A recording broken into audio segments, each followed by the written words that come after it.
Hello everyone, welcome to Go Legal. The case for today is Rakesh Kumar Verma versus HDFC bank. तो इस case में होता क्या है कि राकेश कुमार और दीप्ति दोनों एम्प्लॉय होते हैं HDFC बैंक के, ठीक है।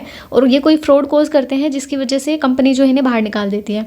अब इन्हें वापस कंपनी में जाना है और ये बोलते हैं कि जो फ्रॉड वगैरह है ये लाइबल नहीं है उसके लिए, मतलब इन्होंने फ्रॉड नहीं किया। अब इसके लिए इन्होंने केस फाइल किया। अब केस फाइल कहाँ करेंगे इस बात पे मैटर है, ठीक है। अब सेक्शन 28 ये कहता है कि agreement in restraint of a legal proceeding is void, सही है।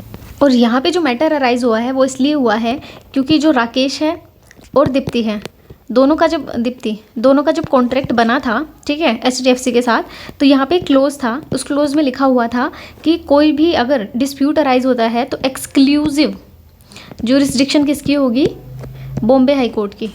अब राकेश चाहता है कि वो पटना में जो है वहाँ पे सूट फाइल करे और दीप्ति चाहती है कि वो दिल्ली में सूट फाइल करे, लेकिन exclusive jurisdiction as per the contract किसकी है, बॉम्बे हाई कोर्ट की। तो HDFC की कंटेंशन ये है कि सूट जो है वो बॉम्बे हाई कोर्ट में ही फाइल होगा।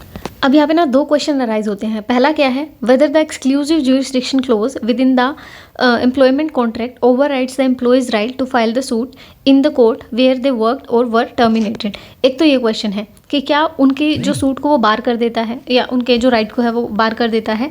और सेकंड क्वेश्चन ये है कि क्या जो ये एक्सक्लूसिव ज्यूरिसडिक्शन का जो क्लोज है वो टर्मिनेशन की प्रोसीडिंग पे भी एप्लीकेबल होगा। तो कोर्ट की ऑब्जर्वेशन देखते हैं।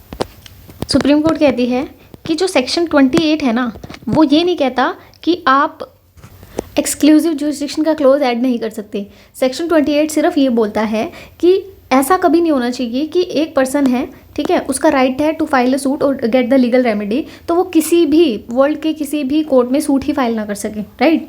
और अगर हम इस केस की बात करें तो यहाँ पे राकेश और दीप्ति के पास है, मतलब ऑप्शन है to file their suit in the Bombay high court itself, right. और क्लोज में भी ये लिखा हुआ है, जो कॉन्ट्रैक्ट है उसे क्लोज में भी लिखा हुआ है कि ज्यूरिसडिक्शन क्लोज जो है ज्यूरिसडिक्शन जो है बॉम्बे हाई कोर्ट की होगी, बॉम्बे कोर्ट की होगी।